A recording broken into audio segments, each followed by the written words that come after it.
કેમ તું હમણાંથી ચા વધારે પીવા માંડી? તમારા લોહી વધ્યું છે હવે, મારે કઈક તો પીવું ને.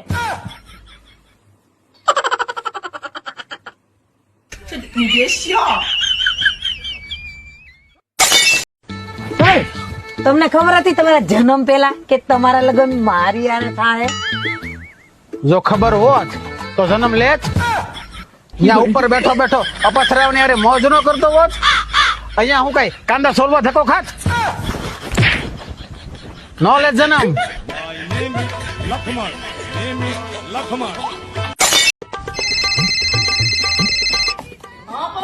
કેમ છે બેન? એ મજામાં હો, તને કેમ છે? મને મજા આવો. ઘરે શું કરે બધાય? બધાય મજામાં. અને જીજાજી એને તો સારું જ છે ને, એને ક્યાં કાંઈ વાંધો છે. દેતો એને?